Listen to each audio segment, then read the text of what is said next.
She's crushing it, guys.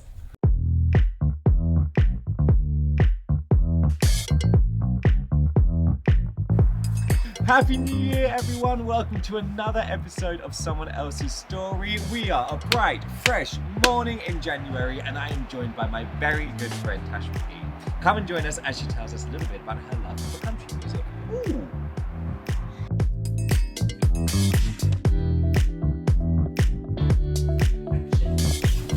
Oh, hi. Welcome to a flat that's not mine.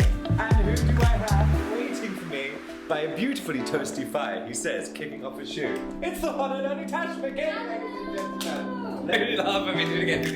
Let me pop a log on. There we go. You pop a log on, Sam. I'm very good at this. Wow. Whoa, anchor. Tash, Sam! welcome. How are you doing? I'm very well, thank you. How are you? Feeling very so good. festive and warm? It's toasty is what it is, Toasty. Would you like some water? Yes, I would, please. Refreshments. All the liquids, Don't start like with that. water, tea, and then we'll move to whiskey. Crushing it. Tash, tell the lovely people watching from home, well, you might be on a train, you might be on a bus, live your best life. Where did we meet?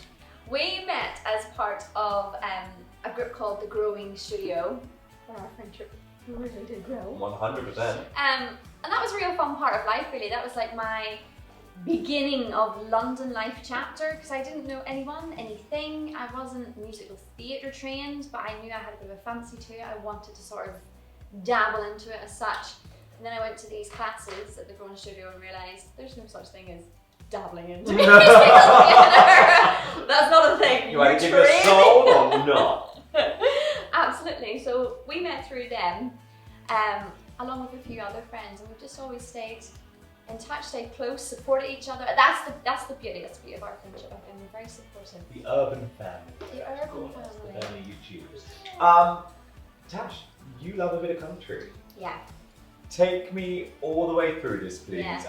I know some deets. I know it plays a very big role in your Yeah. life, a very regular role in your life. Yeah, I don't massively. know all the deets. Take me all right back to the beginning. Where did that begin? All the dates. I mean, it's in my blood. I think it's very much like Welsh as well. The Irish, like we tend to be very musical anyway. It's just kind of parties in the house and everything are always very, very, very music heavy. So from a very young age, I can always remember being at my granny and granddad's parties, and there always being music going on, and it was always like Irish and country music. Yeah. And I think a big factor of it, which is kind of why I think musical theatre goes in hand with it, is it's storytelling. Yeah.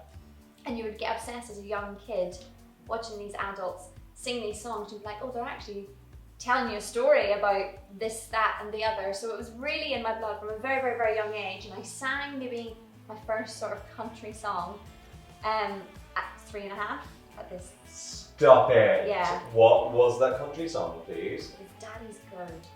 Cute. And the lyrics were literally like, Daddy's girl, Daddy's girl, Daddy's girl. But hey, I was 3, so that was good. That's what it says on the tin. Exactly that. And then I just became obsessed with being on stage. Obsessed. And luckily for me, my father was a country singer. So it was kind of brought up in that world. And it is actually a lovely industry because it's warm, and again, everyone's a little bit different. Yeah. It's kind of like they're all a bit of their own niche, so they bring something different to the table. Yeah, so that's where it began. Yeah. Like from a kid. And so in terms of it in your life now, Yeah. there's several things you kind of do to do with country music, right? Absolutely. I can't believe it, to be honest, because I feel like I moved to London for bright lights, big city, really wanted to try this hand at musical theatre. And everything that I was putting into musical theatre, all these country stuff were coming knocking at my door, and I was thinking, okay, I kind of maybe wanted to put you on the back burner for a little minute. And then But if you'll pay me, sure. I'm all yours, just give me the stage. Yeah, and I think moving to London and still haven't been able to live the sort of country dream, I accepted it. Like, I'm country through and through, that is who I am. Don't change it, run with it. Like, be that person, you know? So yeah, I do feel very blessed. I do obviously the TV show, the hosting it used to be a country music channel, but now it's more diverse. Which is You know? great, we love that. We do, we love a bit of diversity. Awesome. With the TV show, that has brought so many country girl's dream opportunities, and for that I am so thankful. So instead of being like, oh, that's actually not what I want to do, I've just gone with the flow, and it really is a huge part of my life, and I love it. And you still gig? I still gig, yes. You talk sometimes with your father, am I right? Yeah, I used to. Not so much now, obviously living over here. That's me, that side of things is very different. But in a way, in an independent way, I'm finding my own feet now, you know, and I'm figuring out sort of who I am as an artist, what I like, and I know I just love to talk, shocked, and love to perform, and love to tell a story. So really, I just think I am a country girl, through and through, and I'm proud of it. And my husband, new husband, my newly wedded husband, he never really liked country music at all, and now he is an avid country music fan. So I'm getting to live that like little country dream with him too. Yeah, it's fab. When did he bring up that he wasn't the biggest country music fan? Pretty much from the get-go, I was like, oh, country music's my thing. He'd be like, oh, I'm kind of more of like rap, R&B, like N-dubs, like that kind of like London, yeah, just a great mix. And I guess coming to my gigs, he always enjoyed supporting me perform, and I think he would come and think, oh my gosh, like she has this is like a whole different world. I never knew about this world. And then I remember he went to a house party, so not even with me, and a man there played the song Rhinestone Cowboy, and I mean it is a real country song. And I remember the next day he was like singing it and playing it, and I was thinking, that's like a bit of a jam, and that began his country music love affair.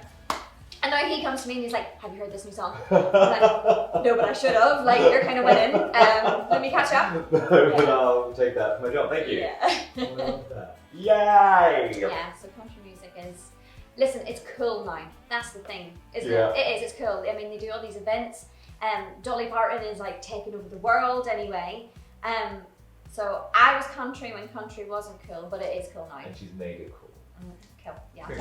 Working 9 to 5, what a way to make a living. Barely get to buy, it's all taking and no giving. They just use your mind and they never give you credit. It's enough to drive you. Anyway. So Dash, we've already kind of spoken about, I call it the evolution of country music. I'm sure that's not the correct terminology, but how it kind of started off as very much its own niche and it's kind of had more of an impact in mainstream life.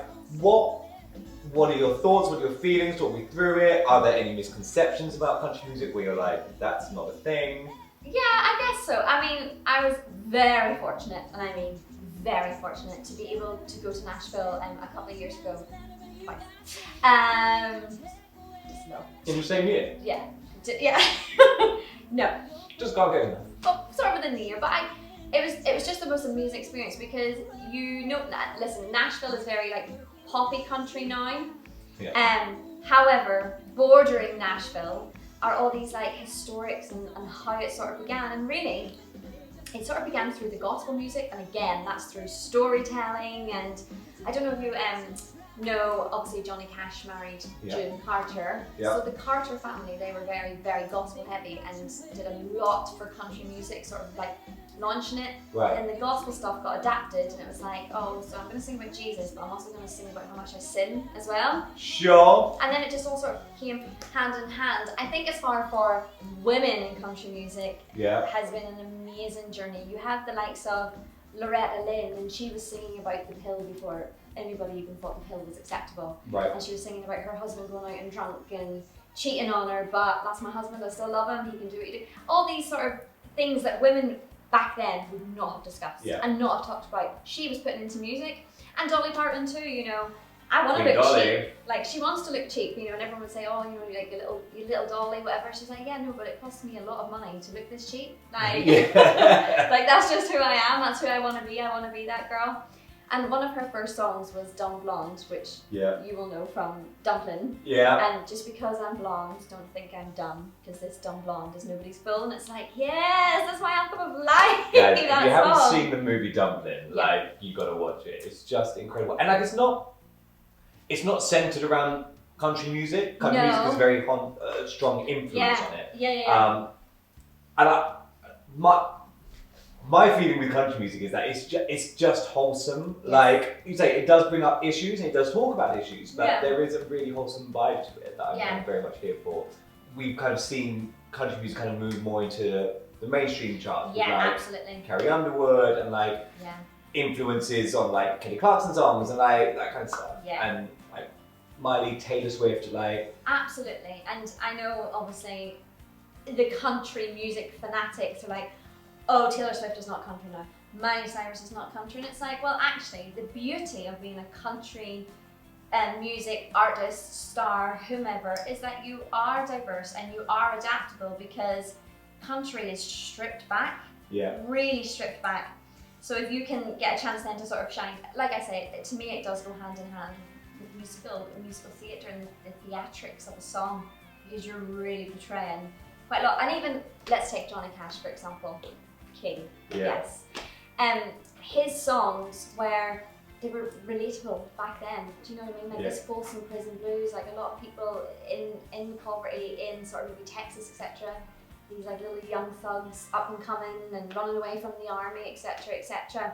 It was relatable to them at the time, so he kind of became a voice for, dare I say, rebels? Yeah, rebels and cowboys. Yeah, running that gamut. Rebels, cowboys, find yourself. Yeah, and my mate. One idol. Yeah. Yeah. But it has gone mainstream. But there's a lot of people that are like, oh no, this is not country now, this new sound. But it is. It's country music that's evolving.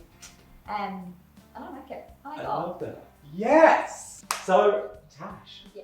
what is next for you in terms of like country life, performing, presenting? What's coming up? I have a really exciting project coming up, but it is very, very early days, where I have co-written a song with Neil Fox, who's some people know Dr. Fox, pop idol era sort of thing.